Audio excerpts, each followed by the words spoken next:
Sala de visitas e vamos continuar a nossa conversa sobre fé. O que você espera de 2020?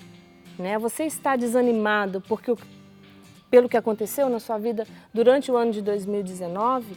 Né? Você cansou demais, você lutou demais, você não viu o resultado, doenças, tristezas, depressões. Por que Deus permitiu que tudo isso acontecesse na sua vida? Irmã Franciane, por isso que eu olho aqui para não falar errado, hein, irmã? E a irmã Nilza aqui conosco, né? Quem responde agora primeiro? Eu vou fazer quem responde depois que eu faço a pergunta. A irmã Franciane, tudo que acontece na minha vida é vontade. Tudo que aconteceu em 2019 na vida de alguém que está lá em casa, que deve estar lá, estão falando de fé aí, mas minha vida está aqui um desespero. Foi caos. Foi vontade de Deus isso? Tudo que aconteceu? Porque nem tudo é vontade de Deus. Às vezes tem coisas que acontecem na nossa vida que Deus permite que aquilo aconteça por causa da nossa livre vontade de decisão, a liberdade que Ele nos dá. Então, às vezes, tem coisas que Deus não pensou daquela maneira, mas eu decidi diferente, então as coisas tomaram outro rumo. Mas, muitas vezes, também a permissão divina, às vezes, ele poderia também ter feito diferente, mas conduziu daquela maneira, deixando que aquilo acontecesse daquela forma, talvez por uma educação, por um ensinamento, por um aprendizado, um amadurecimento. A gente não sabe. Sim. Como a irmã Nilza comentou do caso do José do Egito, a gente acredita que Deus não ia querer, seja vontade dele, que os irmãos fizessem toda aquela maldade com o pobre do José, para ele ser vendido lá para o Egito, e aí depois longe da mentira para o pai, né? Só que depois aquilo... Deus teve que consertar a história ali. Anos depois, aquilo foi a salvação deles mesmo, da própria família de José. Então, a permissão e a vontade divina, né, também, às vezes, estão ali. E como já foi comentado, que a irmã Nilza falou, olhar para a minha vida durante o dia e pensar o que eu recebi hoje de presente de Deus. Porque muitas vezes a gente acaba ficando nos fatos negativos, ou nas tragédias, ou nos acontecimentos que realmente são desafiador ou um sofrimento, e a gente, às vezes, não consegue dar um salto para pensar, mas o que eu posso aprender disso? Né? Por que né, Deus já me permitiu hoje levantar de novo com vida, com saúde, com disposição, ou não, mas o que eu posso fazer para que hoje a minha vida seja realmente um sinal, a gente estava falando justamente disso, né? Seja um sinal para o outro, para o mundo, para a sociedade. Dentro disso, eu queria perguntar assim, existe a história de Jó lá na Bíblia, aquele cara que sofreu, quanto mais Deus ia tirou, coitado do cara, ficou lá desesperado, né? Não sobrou nada de Jó, nada. Isso foi uma permissão de Deus, né? Para um objetivo. E existe aquilo que é a vontade de Deus de conduzir. Existe a não permissão e a não vontade? Por exemplo, uma pessoa que que escolheu não buscar Deus, nem está sob a sua proteção, mas escolheu outros deuses, outras coisas, outras práticas, e acontece coisas ruins na vida dessa pessoa. Não que Deus permitiu que acontecesse, Deus nem queria que acontecesse, aconteceu por culpa da pessoa. Existe isso? Existe isso. O que nós nunca podemos perder de vista, Drica, é que nada supera o amor e a bondade de Deus. Por mais que você tenha feito sozinho o estrago, exatamente, Deus vai estar ali. Né? Porque uma pessoa, por exemplo, ela decide livremente ir contra Deus. Né? E tem pessoas que são más porque ela decide, ela quer ser má, ela decide que quer ser contra. Ou, como você disse, vai atrás de outros deuses. E tem também, né? O inimigo, o demônio que existe, né? que tenta a pessoa. O demônio é uma realidade. Né? O demônio é uma realidade, ele vai sempre tentar. Mas o que a nossa fé sempre nos assegura? Né? E é verdade, assegura porque é fato. O demônio, ele se diz os doutores da igreja, né? Ele é como se fosse um cachorro amarrado.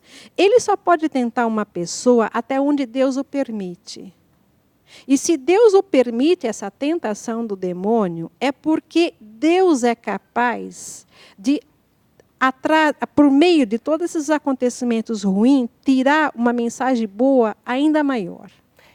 Existem as pessoas que vão até o demônio por livre e espontânea vontade. Existe. E Deus nunca vai impedir. Deus não está permitindo isso. Deus nunca vai impedir também isso. Não impede, porque é livre-arbítrio que ele deu, mas também não permite, não quer que você vá atrás do demônio. Mas se você foi, é um problema Deus te seu. espera. E Deus te espera. Deus fica aqui te esperando. Exatamente, né? Você decidiu, eu decidi que eu quero ser contra Deus, eu quero seguir o demônio.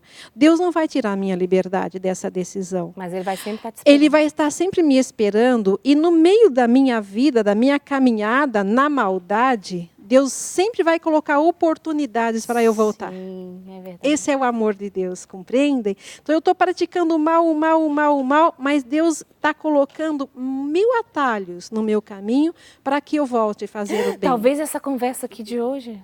Talvez essa conversa de hoje não é verdade, porque às vezes essa questão de realmente de não buscar a Deus, de ir ao encontro do mal, é um assunto que as pessoas têm medo de falar. Sim. Ou medo de fazer essa pergunta, mas Deus está atrás de tudo o que acontece? Né? Essa é uma pergunta difícil, porque às vezes a pessoa ela tem medo de encarar essa realidade. Não, Deus não está por trás de tudo que acontece. E tem uma coisa também, Drica, a nossa inteligência humana e a nossa fé humana, ela é limitada. Sim. Então, mesmo sabendo disso, que o amor de Deus sempre vai acompanhar cada pessoa, que Ele vai respeitar a minha decisão, existem também certos acontecimentos que para nós permanece um mistério. Aí entra a fé. A fé. Né? Eu não consigo perceber como é possível que atrás desse acontecimento que é tão trágico, que é tão dolorido, como que Deus pode ter permitido isso e ainda eu ter que crer que no fim de tudo isso Deus tem um amor muito especial e por meio de tudo isso, ou mesmo depois de tudo isso, essa pessoa pode ser feliz. Então, existem acontecimentos que a nossa inteligência humana realmente separa. Você fala, ó Deus, um dia chegando lá em cima, você vai ter que me explicar. É verdade. Né? Agora, esse amor de Deus, né? Se você pedir essa fé e ter essa fé, você vai entender que Deus, ele ama incondicionalmente. Ele ama tanto que... E aí, assim, Nossa Senhora de Chões está aqui. Nossa Senhora é aquela mulher que Deus usou para intervir na humanidade. Sim. Certo? É exatamente isso. Estava tudo caminhando, Deus falou, peraí, vamos resolver isso aqui, vamos mandar seu filho, mas preciso de um humano lá. Nossa Senhora está aqui. A escolhida, ela pode nos ajudar a ter essa fé, a voltar. Como é que é a influência de Nossa Senhora no nosso dia a dia, na nossa vida, falando dessa fé? Esse é o papel dela, esse é o papel de Maria. Né? Quando nós lemos a Escritura, a gente diz assim, e tendo chegado o tempo, né, o ápice do tempo, Deus se encarnou. E esse ápice do tempo, nós podemos interpretar de várias formas. Muitas vezes na minha vida diária, esse ápice do tempo e tendo chegado o limite de todas as minhas forças, Deus interviu, e Ele interviu por meio de Maria. Né?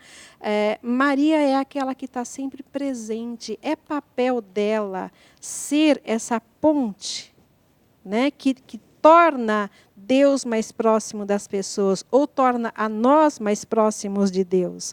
Quando nós pensamos agora no próprio Natal, né? Deus poderia ter escolhido 1000 formas de vir a esse mundo, mas Ele escolheu vir a esse mundo por meio de Maria. E quando nós teremos daqui a pouco a Epifania, né? E ali está no Evangelho de Mateus, né? Eles seguiram a estrela e encontraram Cristo nos braços de Maria.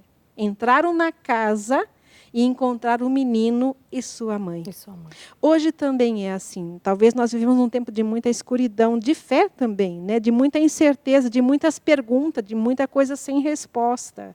E aí nós podemos crer e nos aproximar de Maria e dizer, você não era deusa, você não era profeta, não tinha poderes extraordinários, não tinha poder de adivinhar o futuro, mas você creu.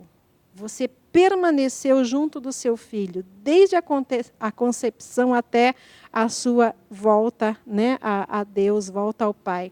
Então, Maria, ela está conosco e ela pode me ajudar a reconquistar a fé. Ela é uma mãe de verdade, não é uma mãe racional, uma mãe somente de teoria. E esse é o papel dela. quantos testemunhos, Drica, nós temos de pessoas que recuperaram a sua fé, porque um dia a mãe passou lá em casa, um dia a mãe de Deus passou por a imagem peregrina, Nossa Senhora passou na minha casa, ou eu fui até a casa dela e ali eu consegui recuperar a minha fé. E trazendo isso para dentro de casa, né, mais perto ainda, as famílias podem cultivar isso nos filhos. Isso que nós estamos aqui precisa ser cultivado nos filhos, né? Eu estava meditando ontem em casa que o que eu sou hoje, a minha mãe, ela nunca me levou na igreja. A minha mãe, ela nunca sentou comigo e me leu a palavra de Deus. Ela nunca me mostrou a fé. Nunca me falou, eu nem sabia que Jesus, Deus, não sabia de nada. Quando eu fui, já era adolescente, falei, o que está acontecendo aqui, gente? Esse Jesus é aquele lá, sabia o que estava acontecendo. Mas eu sempre via minha mãe rezar. E ela falava com aquele Deus lá. E ela tinha aquela fé. Quando não tinha nada para a gente comer em casa, ela falava, eu vou sair. E saía e voltava com a comida. E ela me contou, depois de muitos anos, depois de adulta, namorando comigo, ela dizia que quantas vezes ela ia andando pela rua chorando, pedindo a Deus, ai, vou me emocionar, mas não liga não. E ela achava uma nota de 50 cruzeiros no chão, era comida que ela ia trazer para dentro de casa. A minha mãe era uma mulher de fé, minha mãe viveu sobre... Meu pai era alcoólatra, né? Então era bem complicada a situação. E meus irmãos ali sofrendo com meu pai, eu era caçula, eu fui a que menos sofreu os açoites do meu pai, mas a minha mãe sofreu muito, ela apanhava do meu pai. Mas ela teve uma vida que nós não nos perdemos. Por quê? Eu estou falando isso, olhando para Maria hoje, porque ela teve uma fé do jeito dela. Ela não tinha tempo para ir na igreja, não foi catequizada, era analfabeta, mas de alguma forma a minha mãe rezava, eu percebi aquilo e ela foi cultivando em nós sempre, acredite, Deus está ali, Deus cuida. E a gente cresce com isso. Sua mãe não tinha a teoria da fé, não tinha, mas ela tinha a prática da fé. Mas ela tinha a prática da fé. Exatamente, a prática da fé. E ai dela se não fosse a fé que ela tinha. Sim. E isso é lindo, né? Como é que as famílias passam isso para os filhos? Hoje, muitos, por exemplo, que vão até o santuário, vão visitar a mãe, muitas famílias, agora mesmo no Natal, no Ano Novo, quantos casais novos, com os seus filhos pequenos, levando ali até o banco, né, ajoelhando, e as crianças ajoelham junto. Como você falou, essa vivência de fé, que o pai e a mãe estão ali rezando, é assim que eles vão, então... Se o meu pai acredita, eu acredito em quem? Eu acredito no meu pai. E ele vai ser reflexo de Deus para mim. Exatamente. Minha mãe também vai ser reflexo, de alguma maneira, assim como foi para você. E essa semente não se perde, ela é plantada e vai dar frutos. Em algum momento ela vai surgir, ela vai brotar, exatamente. De fato. Você que é mãe que está em casa nos vendo agora, que já rezou tanto, que já sofreu tanto pelos seus filhos, mantenha a sua fé. Vai frutificar na vida dos seus filhos, em algum momento essa fé vai dar frutos na vida dos seus filhos. O nosso tempo acabou, né? É ruim quando isso acontece. Aí a gente tem que encerrar, mas antes, a Maria Teresa Spendorin, irmãs, ela mandou para nós, Drica e irmãs, eu sou missionária da Mãe Peregrina, né? Há 30 anos. E ela tem 30 famílias abençoadas que ela leva a capelinha da mãe de Schoenstatt para visitar, né, e rezando com as famílias. Deus abençoe o seu legado, a sua missão, né? Que bom, né, irmã? Que bom, Maria Teresa. É Maria Teresa. Maria Teresa continua firme na sua missão como missionária. Se a senhora faz isso há 30 anos, né, levando Maria para as famílias, quantas famílias recuperaram a fé ou mantiveram a sua fé porque a senhora nunca desistiu da sua missão? Então, parabéns pela sua perseverança e continue assim. E a todos os missionários que nos assistem, né, Drica? Que cuidam, né, que levam a mãe para as famílias. Nunca desista e confie, acredite sempre. E você que recebe a mãe na sua casa, ou você até que não recebe a mãe, você que está nos assistindo porque estava passando pelo YouTube e de repente encontrou esse vídeo, e agora? Né? Você quer ter fé? Peça. Né? Peça. Você não acredita em Deus? Então você diz para ele, como disse a Drica, eu não te acredito, não creio em você. Mas já que você existe, então me prove que você existe, né? E você começa a dialogar com esse Deus, que a fé é uma graça. E Maria, ela é mãe. De fato, ela é mãe que ama. cada um, com um coração de mãe. Nós não temos somente uma fé platônica, nós temos uma fé que é a família. E essa é a mãe da nossa família. Uma fé real e concreta, né? Nossa Senhora de Xanthi está na nossa vida. Ela está entrando na minha vida agora, viu, irmã? A gente... deixa eu contar rapidinho, o diretor, é rapidinho mesmo. A gente precisava trocar de carro em casa, porque nosso carro era de 5 lugares, mas somos 6. E foi uma luta esse ano, não troca, não tem dinheiro, não consegue. Aí agora a gente foi trocar, nosso sogro nos ajudou. E eu falei, Nossa Senhora vai dar um sinal. E na hora que você olha para o nosso carro, a primeira coisa que você vê é a imagem de Nossa Senhora de Xanthi. Aí meu bem ligou e falou, olha, tem aí. Eu falei, é esse. Porque é um carro já usado, então tinha imagem lá, a pessoa era católica. E aí tem a imagem. É ela que trouxe pra gente. Ai, ela é linda, hoje ela está me visitando. A gente viu o santuário dela ali na Dom Pedro, né? Estamos nos programando para ir visitá-la. Deixa eu dar um abraço aqui nas irmãs. A gente quer ficar conversando com vocês, né? Tomar um chá, um café. Obrigada, Vocês comem chocolate? Comemos. Pode comer, a fé permite. Então estão convidadas para depois comer um picolé ali comigo, tá? Que a gente vai fazer de chocolate. Muito obrigada. Está com uma aparência assim muito boa. Isso também é sinal de Deus. Exatamente. Obrigada, viu, irmã? Deus abençoe. Não vou embora não para comer o picolé.